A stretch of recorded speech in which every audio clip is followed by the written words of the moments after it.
Dr. Baker defines white magic as the use of hidden forces to raise the consciousness of all living things. He describes how the interaction of our auric energy has a profound effect on the lower kingdoms of nature, as well as people around us. Such knowledge brings with it added responsibility, since it calls on the individual to guard his thoughts and emotions, lest they become a negative influence on his environment.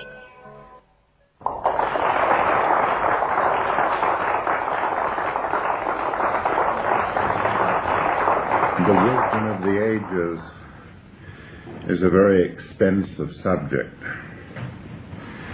It has numerous sciences,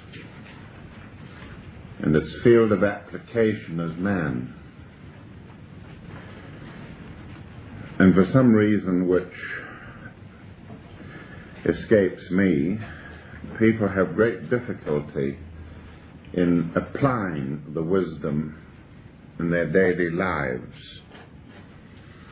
It is so easy to deal with the wisdom for a short period each week and allocate some time for it, time for a lecture, an afternoon. And then somehow or the other, applying it during the week is not so easy. And so I thought today I would face up to this subject on your behalf and see if we can clarify some of the difficult matters which face some of you. First of all, the practical application of the 10 A's of wisdom in our everyday life is really the application of magic. The application of magic. We have to take this vast body of somewhat nebulous structures and to transmute them, change them into practical expression. Magic, of course, is the taking of something entirely subjective and expressing it in something concrete. Whether it is a dream, whether it is a vritti, whether it is a powerful vision that we have, we endeavor to express it in something factual in the world, and the degree to which we can achieve this is regarded as the measure of your magic. In ancient days, when labor was so freely available in the form of slavery, the easiest way to convert subjective experiences was to translate them into things like temples, the building of a temple, the structure of statues and edifices that were easily managed by the swarms of artisans that existed. Today things are not quite so easy. We have far more difficult structures to erect than just a marble temple. And the structures inevitably are in human relationships. In human relationships. The Piscean age, over the last 2,000 years, set out on this difficult task by implanting the idea of the brotherhood of man and made a complete mess of it. It turned out to be an age in which brotherhood was almost the last consideration, as we well know. And all of us had something to do with that age, all really partly responsible for it. But the quicker we recognize that the religious ray, the sixth ray of devotion and idealism, is going out of manifestation very rapidly, the better it will be for everybody. So at the outset, we need to reaffirm this college's definition of magic. And by magic we mean, of course, white magic. And we mean the use of forces to raise the consciousness of and awareness of all things around us. The use of forces, mainly hidden, to raise the consciousness, awareness of all things around us. All living things, if you like. Always remembering our proposition of hylozoism, which is that all things live. The walls have ears. A house is better for your living in it, or should be. Do only good in the world. Do only good in the world. What an easy phrase to fashion on the lips, and how hard to live by it. Do only good in the world, so that even the place that you live in is better for your having been there, for it will certainly have absorbed your energies and shower them onto others who pass through that building. So we talk about occult forces. We understand that man is a scintillating, shining orb seen with psychic eyes.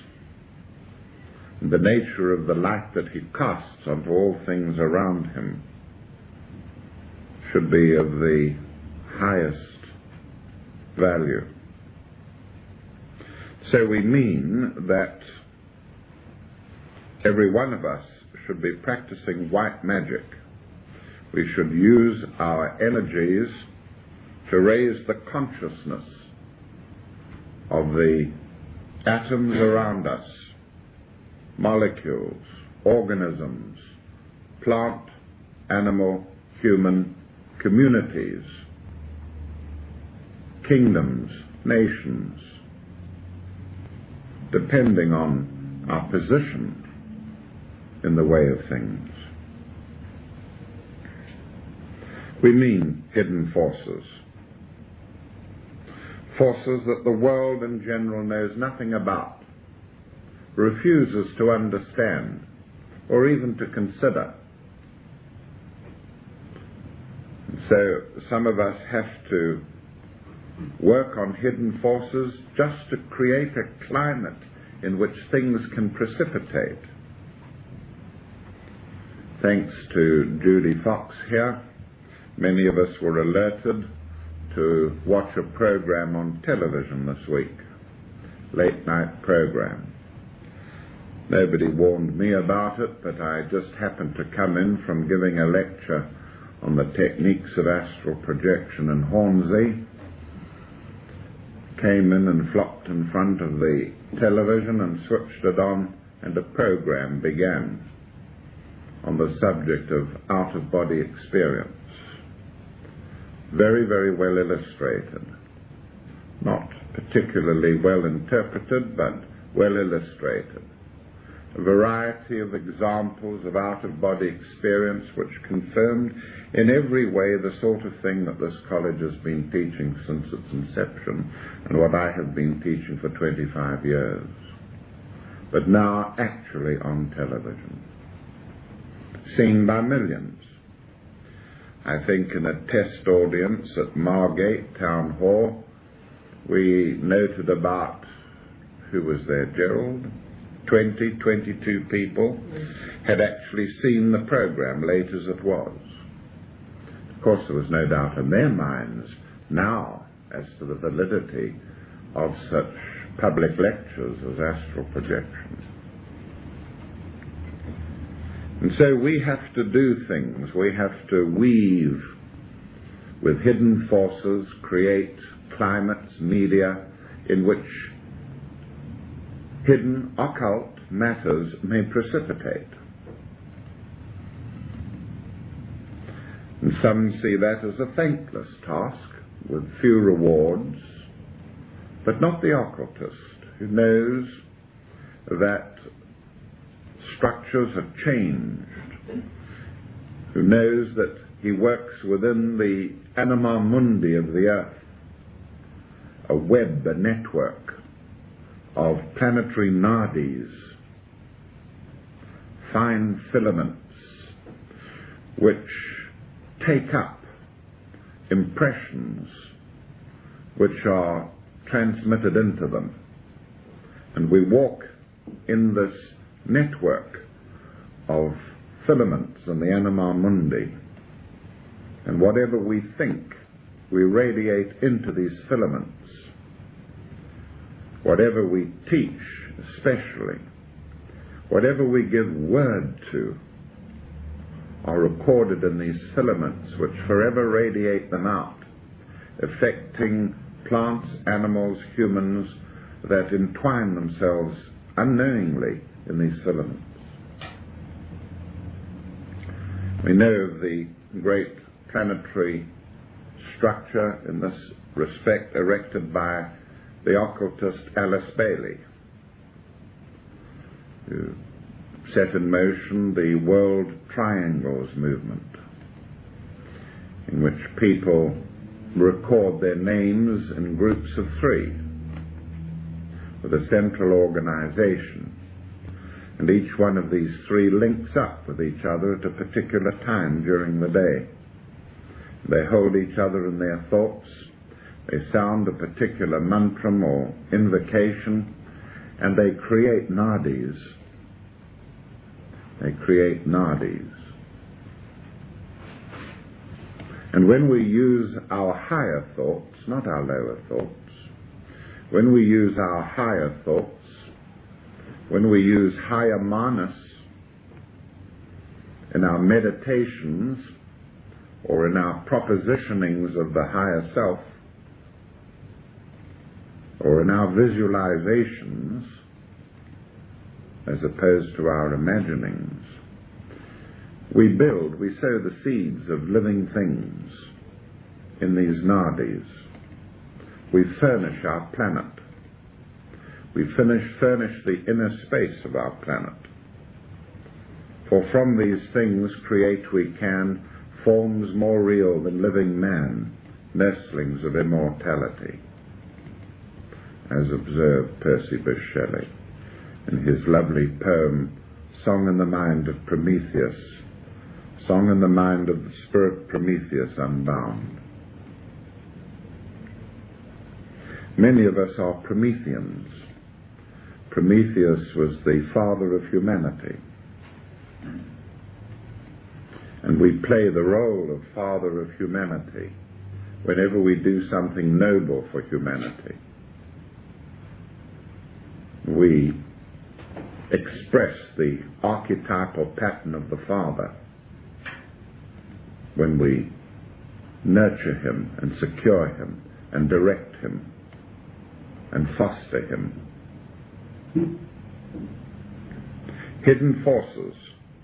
Of course, if you don't give these matters any consideration in your life, it's very hard for you to use hidden forces. If you never think of them, if you never practice using them, then of course it's a difficult matter for you.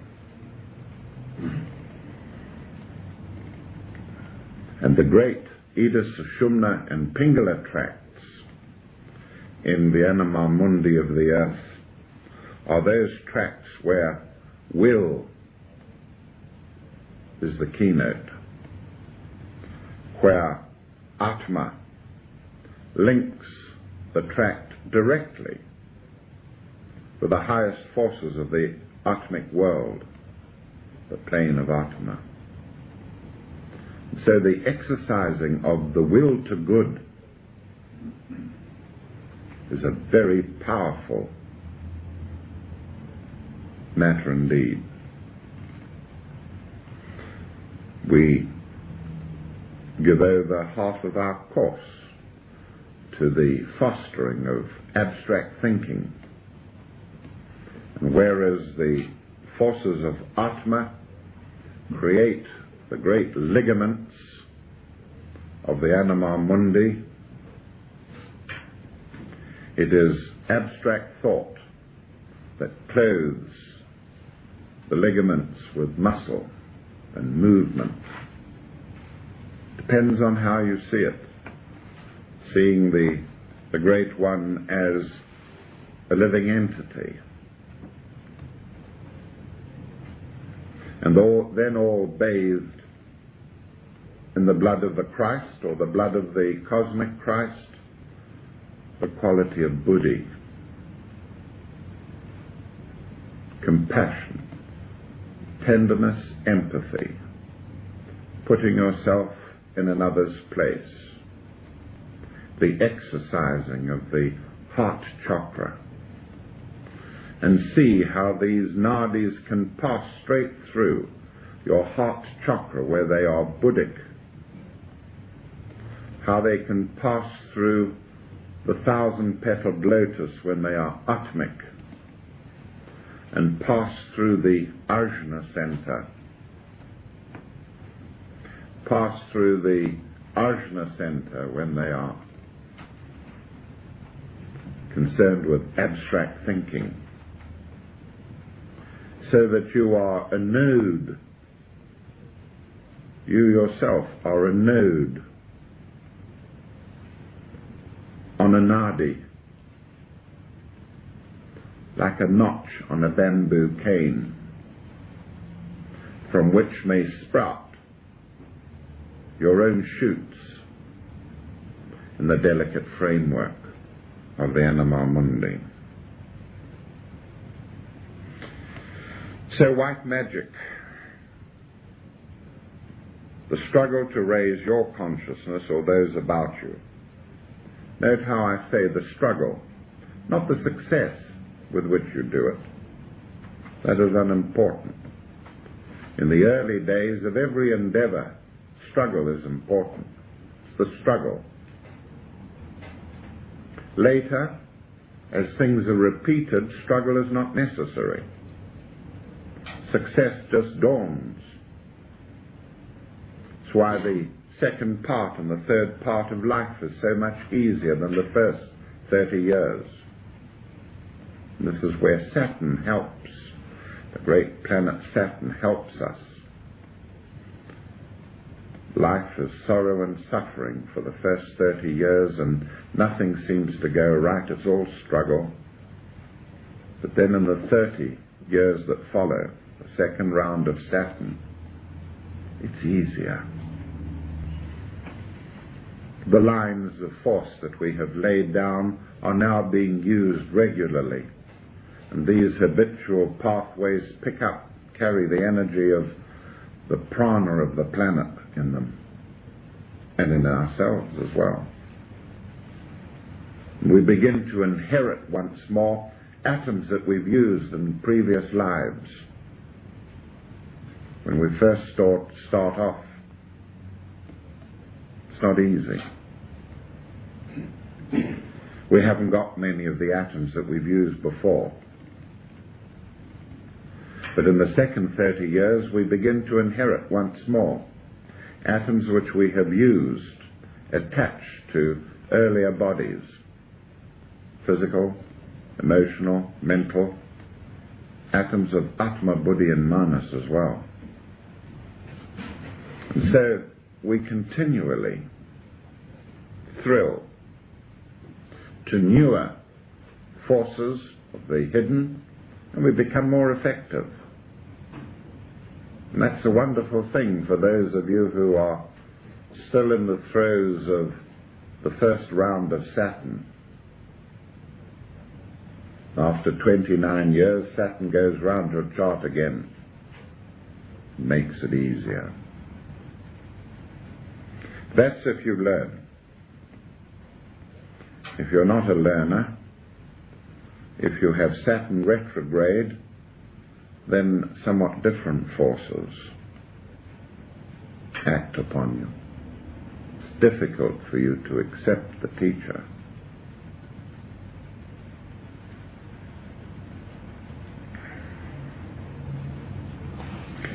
Now, we are not without scientific proof of these things. Enormous numbers of tests have been done to show that man affects his environment. that we really do reach our plants. Numerous tests have been done to show that plants grown in identical situations and two lots can be different. Those that are blessed do very well. Those that are not blessed do not quite so well. Tests have been done again and again. We actually do feed our plants with our auric energies. We feed our animals. We have learnt through our own college teachings that the domestication of animals is based upon the ability of humanity to feed his astral energies to form the aura of his pets. That the animal, being domesticated, takes the emotional energies of its master and frames them into an astral body, and a very good one, a very definite one, and a very effective one indeed. If you have animals, then you see it every day of your life. Our cats come in out of a storm. They snuggle up to you. They want humans. They seek you out. Very, very quickly you pour something into them that gives them back their equanimity. They're balanced. Heavens, I was only an hour ago lying down. And on the end of my bed was a cat, an old tomcat. He's been lost, he's been found.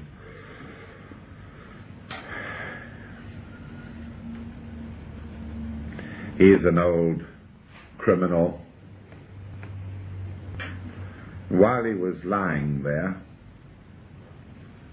I was in reverie. Every now and again he would break into a purr. No one was talking to him. Nobody had changed the situation in any way. Every now and again he would break into a purr and purr and purr and purr and stop. Fantasizing? I suppose so. But one thing is certain, that he wouldn't be damn well purring if he wasn't very pleased with the environment that he found himself in. And so cats seek out places in the house where the vibrations are right for them, where it's just the right temperature. Now, unlike humans, animals avoid stress. And the cat almost dedicates its life to avoiding stress.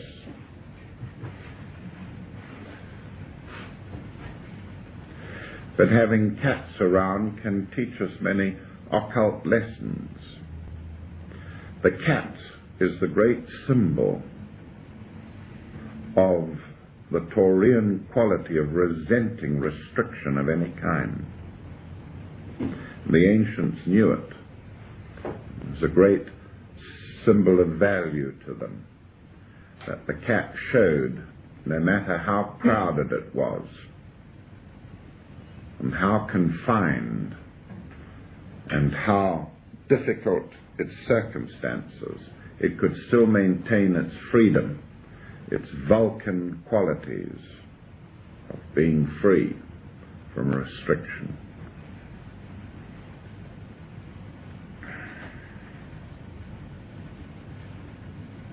And so we have numerous experiments in which minds directed towards plants influence them profoundly. Even those awful experiments which show that a plant suffers greatly when it is cursed.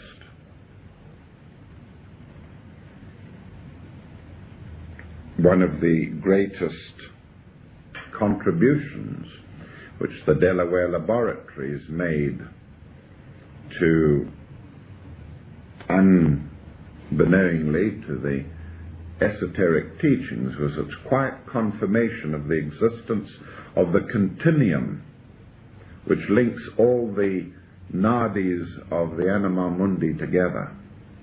And we live in a continuum.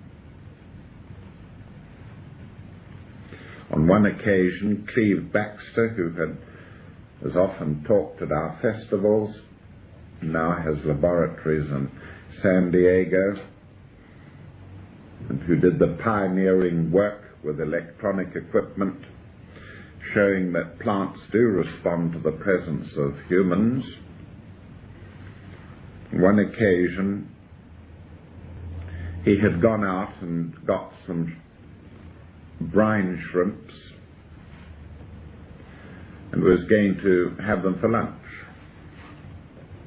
And they were alive,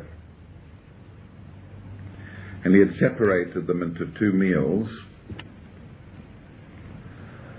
and one of these 2 groups of brine shrimps happened to be placed near an electronic device which was registering the sensitivity of plants, but was so involved with the brine shrimps that it picked up their vibrations as well. And he found that when he had gone to plunge the lunch of shrimps into boiling water, that there was a violent response in those shrimps that were still alive in the other half. This was picked up on his electronic equipment, which meant that although the shrimps were distinctly separated, there was a continuum linking them,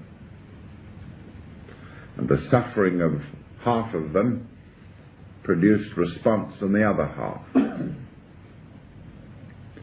It's this sort of certainty of understanding of the occult sciences that enables us to be effective beings, so that when we state quite categorically we're going to change the climate of thinking in England and North America, it's not just an idle statement if it is based on the certainty of being able to manipulate occult forces. If I lecture in 200 cities and towns in England, which are widespread, there's no question in my mind as to the results. There are results in the network of nadis, of the anima mundi of the nation. And if the effort is spread widely over enough of these cities, it will soon become embryonic and form the fetus and the child of a new series of attitudes which the nation will develop. Absolute certainty. Now that happens to be the way in which I am working, but you can be as effective as I am. Why not? I've not had an immaculate conception.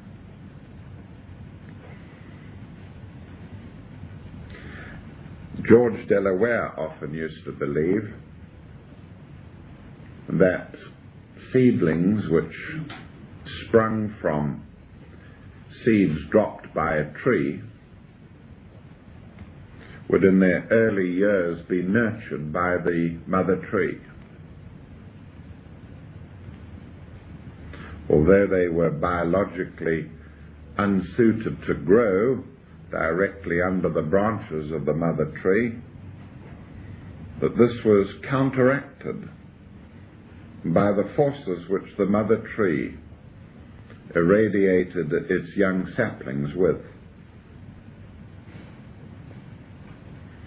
So we say that we can establish wonderful links and rapport with all living things around us.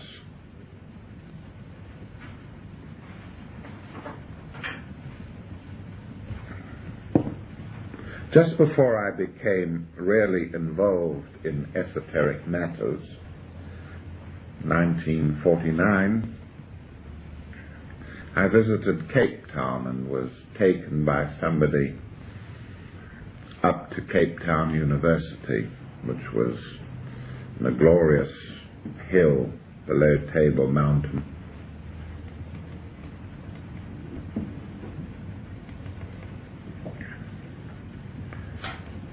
And I remember still the extraordinary waves of energy that affected me deeply, just walking around the campus and passing through the library and other structures at Cape Town University. And within 2 years I was there. It was part of my destiny, but it was set in motion that I would go there. Now I believe these things to be true, that when you enter the precincts of a place where you're going to do work, that they immediately establish a rapport with you. And you know that this is a place where you could grow, whereas you might not grow somewhere else. Or you could be creative where you could not be creative elsewhere. Now, when we use magic, when we use occult forces, which are to the benefit of evolution, we're talking about spiritual evolution of the planet, when the forces that we use produce growth in consciousness for the benefit of the whole planet, we call it white magic. May I remind you of the extraordinary critical position which man occupies in this respect. It's the kind of question you would be expected to answer when you take an examination in metaphysics. What makes man such a peculiarly effective instrument for divine work? It is because he stands in a peculiar relationship to the kingdoms. There are as many kingdoms below man as there are kingdoms above him. In man's body, every principle of the three lower kingdoms is represented. Every principle is represented in his body. The iron, the calcium,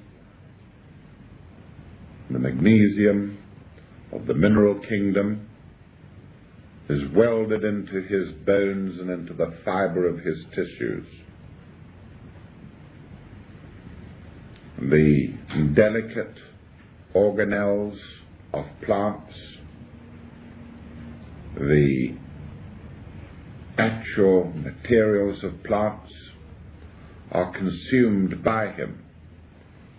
Famous biological proposition that all flesh is grass. All flesh is grass. And we have many plant-like structures in ourselves, and employ many of the forces that promote the growth and expansion of the plant kingdom, like osmosis and diffusion. They are employed in ourselves.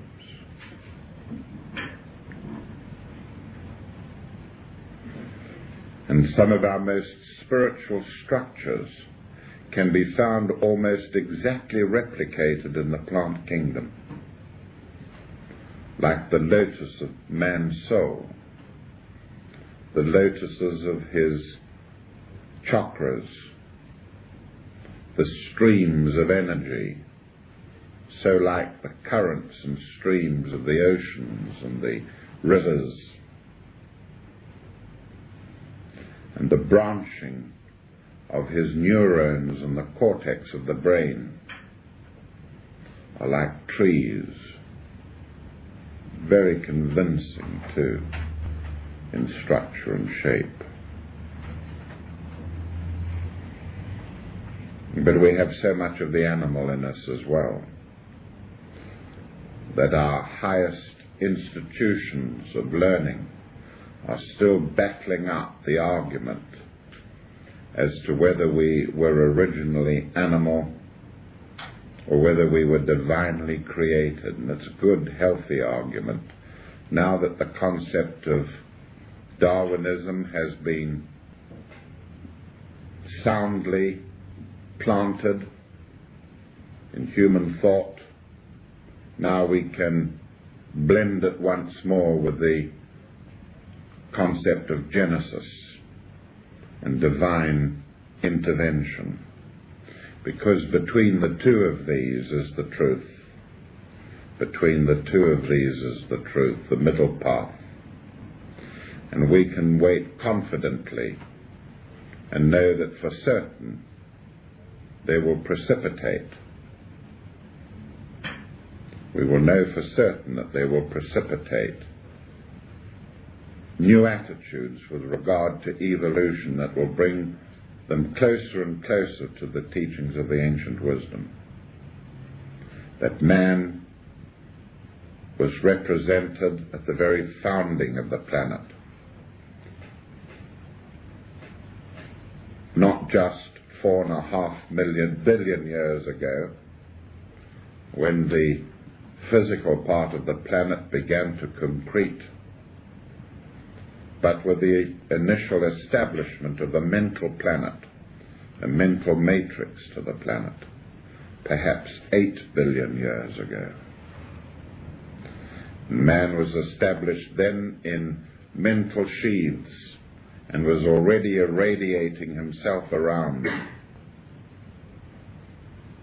and from then on constantly affected the concretizing structures that ensued, so that when the first cells formed on the earth, they were irradiated constantly by archetypal patterns lying in man's own structure, even though he was still at the mental level and not yet emotional, not yet etheric, and not yet physical, but he was there. Man is the great symbol of the universe. He contains within him all that lies below him, but at the same time he has such spiritual antecedents.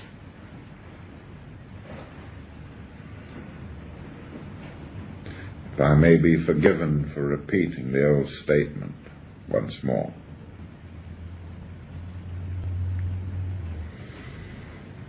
There are beings in the universe who are grosser in structure than man, but have not got the spiritual potential of him. There are beings in the universe who are far more spiritual than man, but have not got their roots in matter like man has. And every one of us is a potential planetary logos, for we have evolved right through the multifarious shapes and forms which this planet has had to offer us in its evolution. We've had experience of all these shapes and forms, having ensouled them, lived in them. What better individual to become the lord of a planet than someone who has grown up through its very structures? And so one of the 7 paths that is open to us when we leave the earth, when we pass out of the 4th kingdom, one of the 7 paths offered to us is that of becoming a planetary logos somewhere.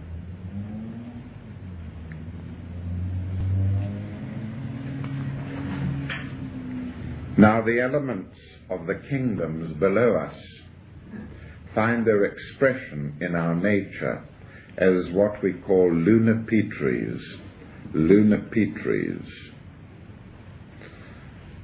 The minor lives that make up that part of us which we have derived from the lower kingdoms we call the lunapetres, the lunar lords, if you like.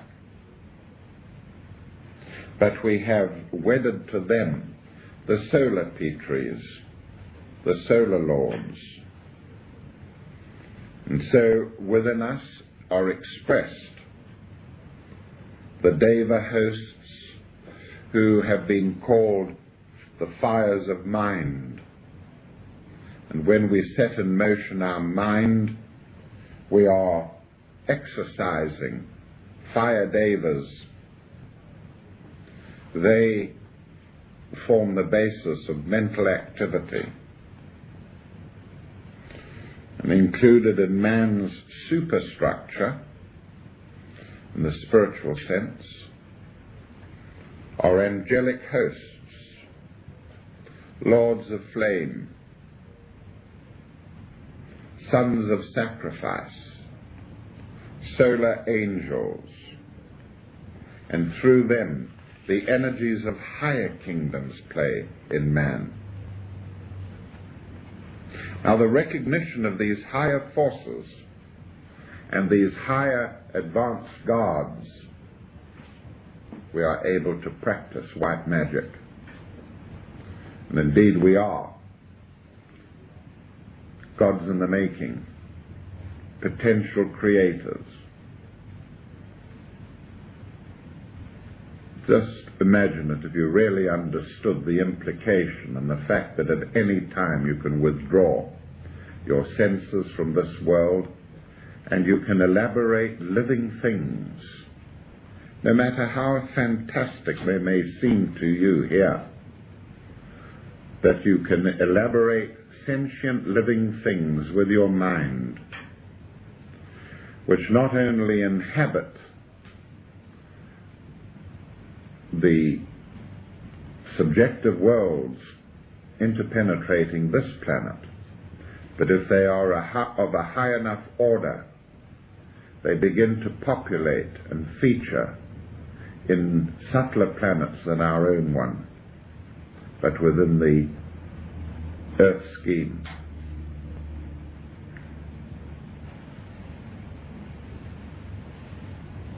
And so we constantly flood our own atoms, the atoms which make up our bodies. We flood them with energies, and in fact these living things that make us up, which we can take out of our bodies and study under microscopes, are a warring ground between the forces of evolution and involution. The highest energies of matter and of spirit meet within our body. And we ourselves can begin to change the planet so that just as we open force centers in our own structures, human structures, we can open force centers in the body of the planet at spiritual levels. We can help to consolidate the heart chakra of the planet by serving the masters, by disciplining ourselves to take initiation. That is how we consolidate the heart chakra of the planet. By doing the work of the masters, by serving mankind, we consolidate the heart chakra of our planet. But when man seizes upon occult forces for his personal gain, this is black magic. This is black magic. The use of divine forces for personal ends. And we should know it and recognize that all of us have transgressed in this way sometime or the other in our lives. whether we have transgressed in the use of creative forces, sexually, emotionally, mentally, and even spiritually. The seizing of these powers and forces has been the source of many great epic poems, such as those emphasized in the writings of Goethe, Dr. Faustus, who arrogates to himself these powers, thereby is supposed to align himself with the king of the forces of involution, or Satan. Milton's Paradise Lost are all great discourses on the danger of seizing on divine powers and using them for our own ends.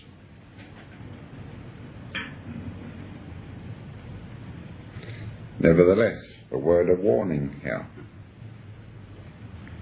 Don't join the band of little people that wander around terrified that they're going to be occupied by black magicians. There are very few individuals that reach the degree of eligibility to attract the attention of a black magician. Generally, people have almost no access to occult forces at all to warrant their being called black magicians.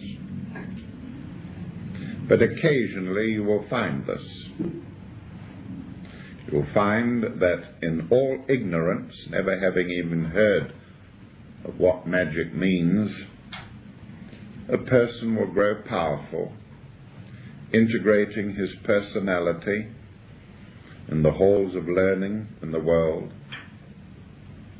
and then with this kind of power set up a kingdom around him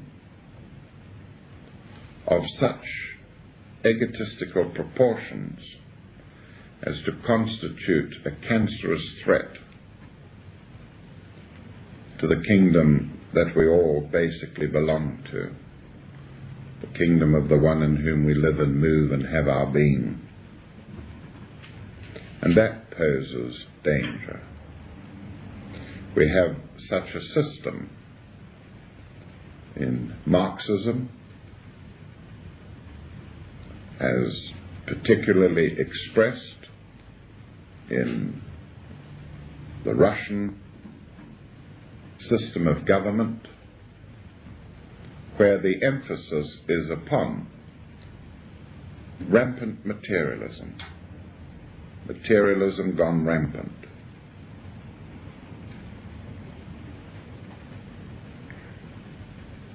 The use of occult forces willfully to establish the power of the personality. This is black, and we should know it. Now, the responsibility for this is minimal in people who have no idea of what they're doing. Forgive them, Lord, for they know not what they do. Forgive them, Lord, for they know not what they do. But once you begin to tread the path, the responsibility for such actions, the abuse of spiritual force, is inexcusable. And then the karma for such wrongdoing mounts in proportion to the degree of your assumed spiritual responsibility. And that is why black magic can very easily and unknowingly be practiced by spiritual people, whereas in non-spiritual individuals it is of inconsequential proportions. But the moment that the person is a spiritual entity, this must be watched very, very carefully indeed. And so you would say, good God, have I transgressed? In what way have I transgressed? Tell me and I'll stop it. So we need to make a very brief analysis of it. We all know that there are 4 basic drives of personality. We know that the desire energies which maintain our astral bodies and our astral auras, the energies of the crude libido, express themselves in 4 basic drives. Let us consider 1 or 2 of these 4. Let me just elaborate on the 4 quickly. The desire for recognition in the world, many of us possess strongly. The desire for security, which we enforce so desperately, hoping through money, through property, to satisfy this desire. The desire for new experience, and the desire for response. Let's consider then for a moment recognition, the desire for recognition. Remembering that in expressing these energies, you are taking an extra amount of astral energy into your nature. You are passing it through centers below the diaphragm. You are passing it through centers below the diaphragm, and from you that energy will pass to the lower centers in the body of the planet, and you will be sustaining the forces of involution. The desire for recognition. If you struggle for this in your life, and you begin to use occult forces which you are learning to tap in esoteric disciplines, if your desire is one which is attaching, that you will be bolstered up by desiring and possessing this or that aspect of the material world,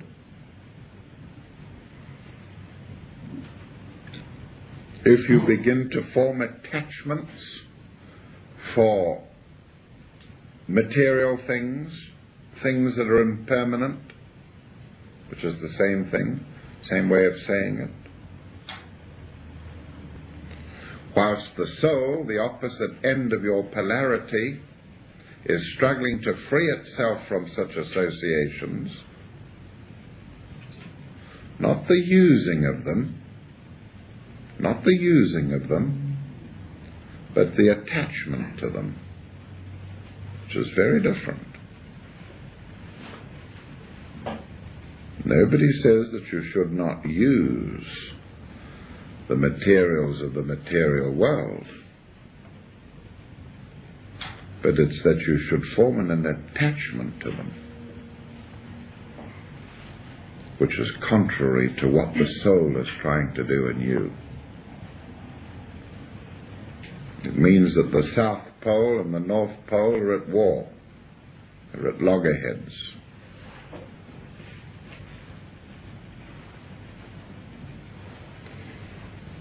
And whilst that goes on, evolution is halted in you. Spiritual evolution is halted in you. Whilst you have attachments which dominate your consideration, which affect the direction that you're taking, which enter into your judgments and decisions, which decide whether you should or should not take the advice of the higher self, the soul, or those that represent it, like the anima, animus, or the psychopomp, then you are holding up your own evolution and, of course, that of the planet.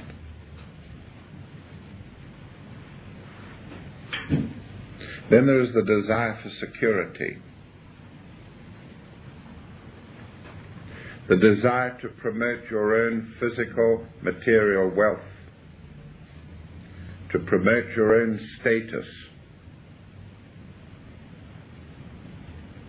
to have as much or even more as you need of material things. To put it simply, keeping up with the Joneses. Keeping up with the Joneses. The flash house. The bold front. Use them, yes, for the good of humanity. Have them by all means. But be damn sure that these do not form the major source or a source of your desires to have them for what they are and what they can get you in the world. Use them, have them for the good of humanity, for the spiritual evolution of the planet, by all means. And that calls into account one of the important occult disciplines, discrimination, the exercising of your discrimination.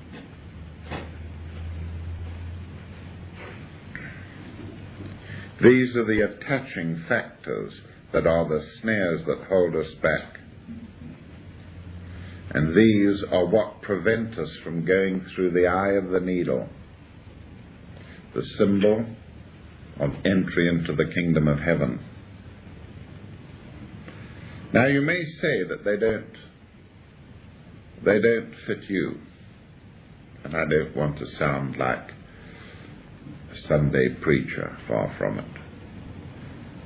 If you're quite sure that you are not making a simple error in some respect somewhere,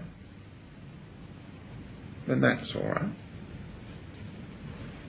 But be absolutely sure whatever attachments that you have are specifically there and are used merely for the planet, for the good of mankind. If the money that you have, that you possess, is gained through occult methods, and you'll find the literature of the esoteric world full of this, building bricks, how to make money by exercising certain faculties, the use of the will to obtain something for your own personal end, then of course you must unlearn to do it. But if it's used to promote a group, used to promote some venture that will really evoke the consciousness of that group spiritually, for instance by a research group or a healing group, that is different. We understand how important the observation of the Namanicaya was, that it is the dream life that constantly keeps man on course, and that if you are a person aware of your dreams, giving them due prominence in your life, that the higher self will keep you on course. And it will be through those dreams that you will be warned when you are off course, when you are embarked on ventures that lead nowhere and which are contrary to the desire of the soul and its expressions. Some of us go further than that. We not only place value on the dreams, but we meditate and observe what is fed back to us. Because in the feedback, strong direction is given by the soul, warning us of steps that we're about to take which are dangerous, guiding us, coaxing us, energizing us, filling our life with meaning. That's the function of the soul. And this is most emphasized in meditation. I once wrote a poem, Full Moon Meditation. I had previously given it the title of Full Moon Madness because somebody had read it and said it was the poem of a madman. But in it I emphasize the importance of meditation and how easy it is for us to go astray. We have strayed from thy paths like lost sheep. We have done those things that we ought not to have done. And we have left undone those things that we ought to have done. And there is no health in us.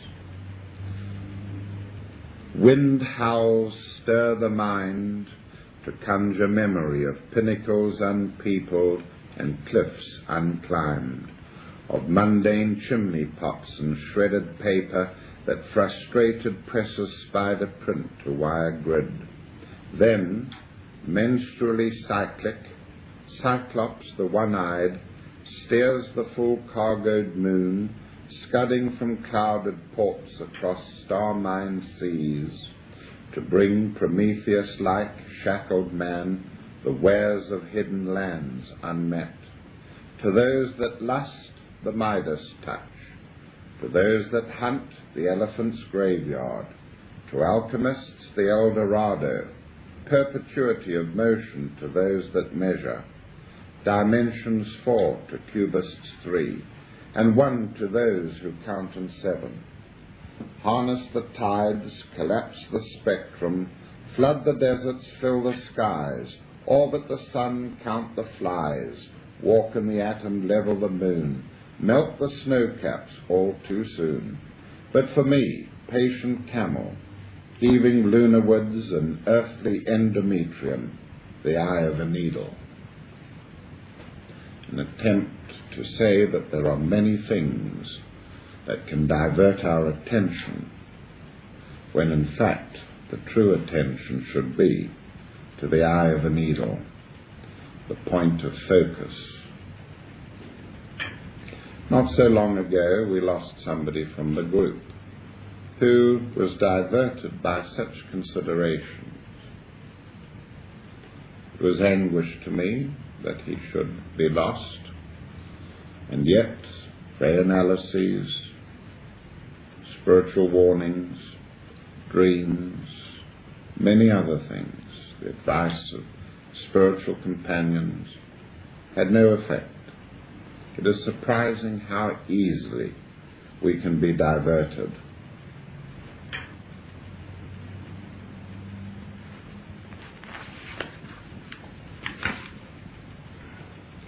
Then, of course, there is the matter of treading the path itself.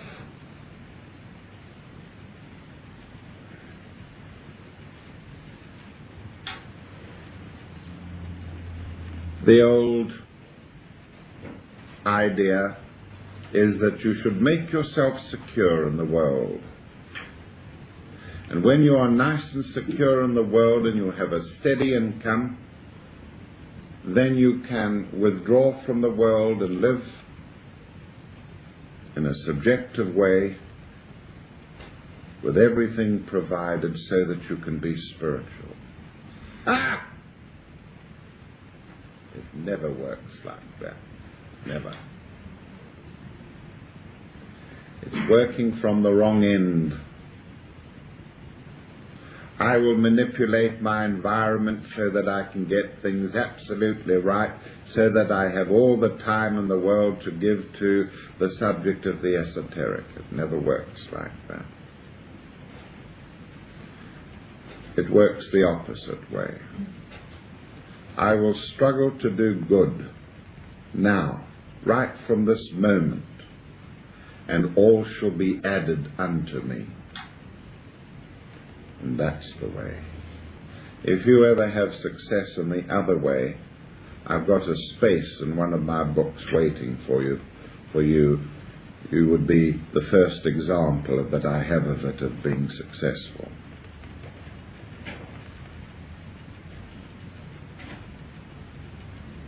The road to hell is paved with good intentions.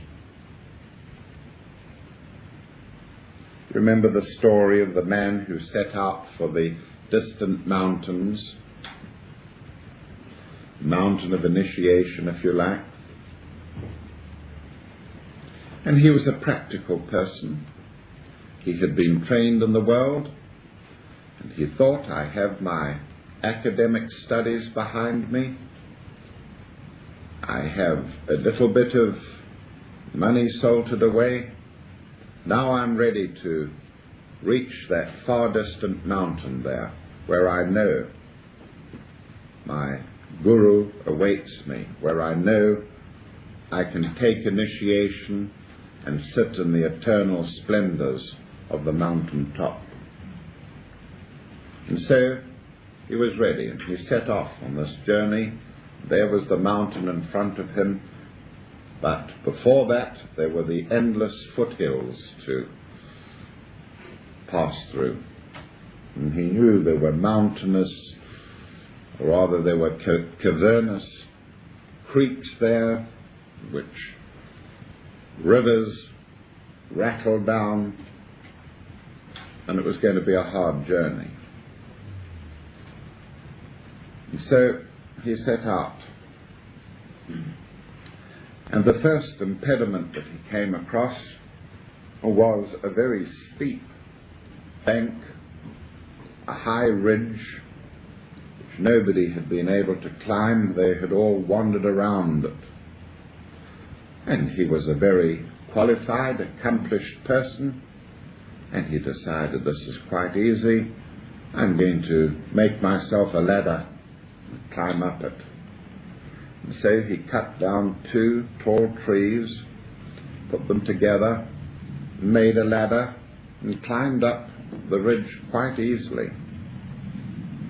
And when he got to the top and he looked on, the mountain still seemed a long distance away. He thought to myself, well, there may be other ridges here. On my path, I may as well take the ladder with me.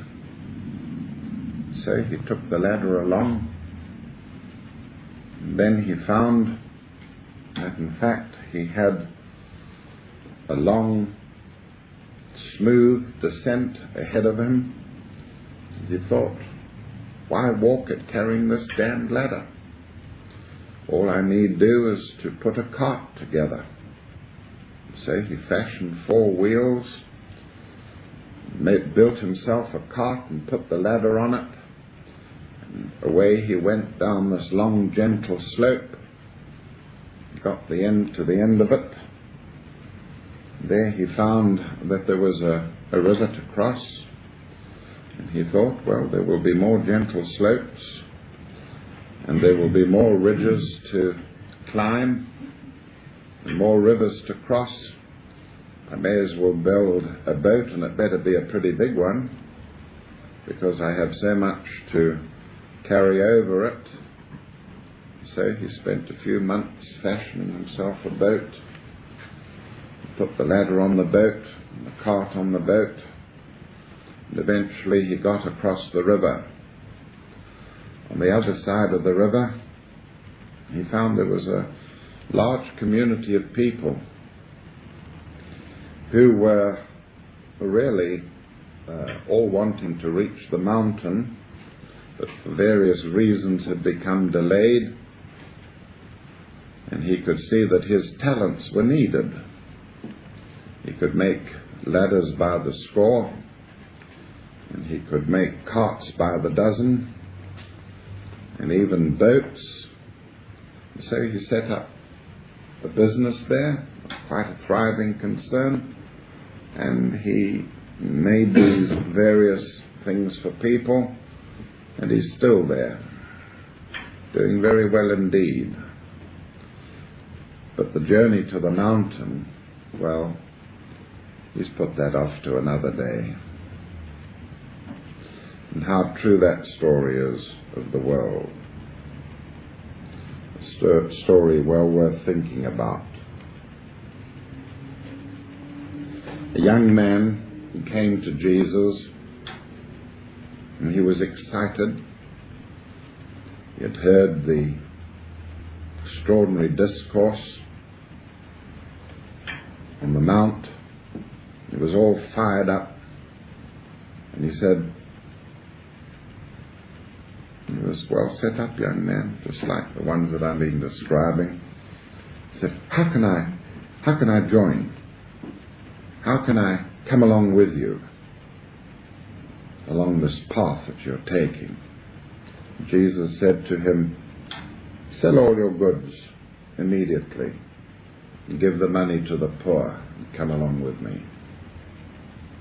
The young man hesitated and thought, well, what does he tell me that for?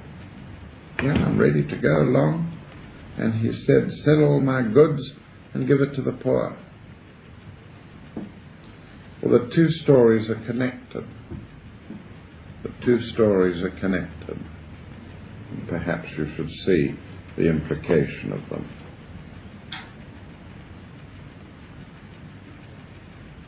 Many people falter on the way.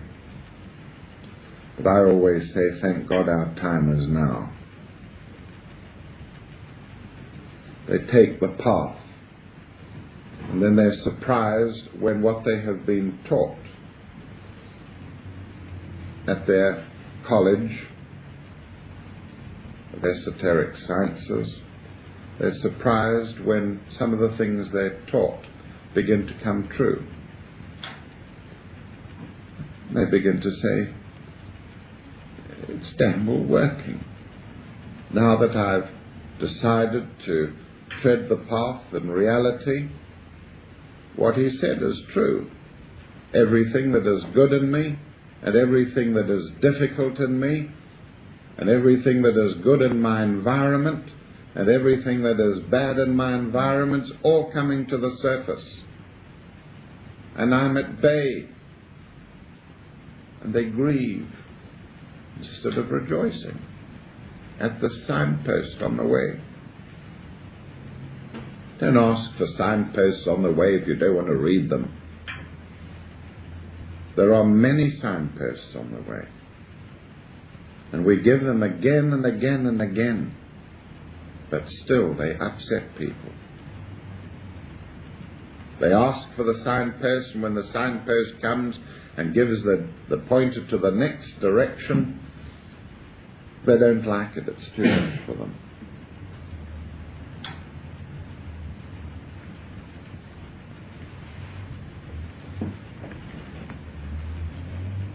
Be very careful when you enter the path and when you begin to use occult forces. You've got to realize that it's not play anymore. These forces are real. Perhaps it is worth remembering a symbol for what we've been talking about. Symbol of an upright triangle standing over a square. You can see it as a house, if you like, that you're building.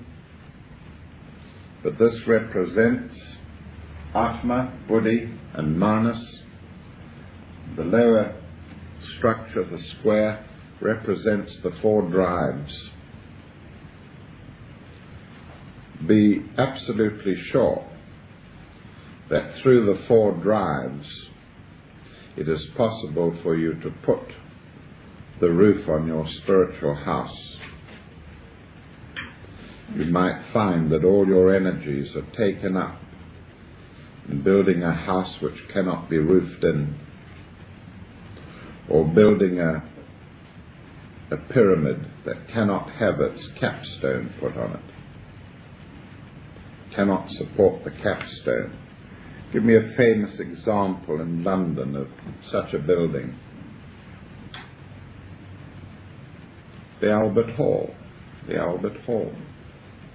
Huge dome of the Albert Hall with an immense towering superstructure. They couldn't put it on.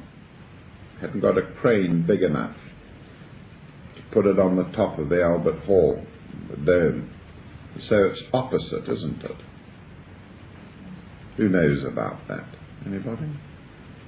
Well, you see the Albert Hall, and opposite it you have the spire that should have gone on top of it, but they couldn't get it on top, so they put it opposite. Very typical of Victorian structures, and very typical symbol of those who are basically in trouble with material involvement. Now, somewhere that is given as a symbol in esoteric astrology. And then there are those who constantly further the desire for new experience. The desire for new experience. Give me something new. But you say, what about the work that you've already been given to do? Oh yes, but I want something new to do. Try me out on something else. And then you look back into their lives and you find that all their lives they've been looking for new experience without reaping the harvests of the old experiences and profiting from them. Now, we were talking about Saturn a little earlier, and the greatest abuse of Saturn is not to drink the bitter draught to its dregs with Saturn, to learn from the harsh experiences of Saturn, but to enter a new cycle having learnt nothing and looking for diversions. Into this group fall those who seek for psychedelic experiences. They wander around in droves from group to group. I usually get 3 or 4 when I'm in the Manchester area or Birmingham area. Last week it was Southampton. And they come up and, I enjoyed the talk, but what about the mushroom? What about the mushroom? I've had experiences with the mushroom. Oh? Why do you bother to come here? Well, they're experiences, but they don't lead anywhere, do they? No, that's right, they don't lead anywhere. But they've had their experiences. They've had their flashes of ecstasy. They've seen the scintillating colours which lie beyond the spectrum that we know in this world. But they've had all that. Now comes the realization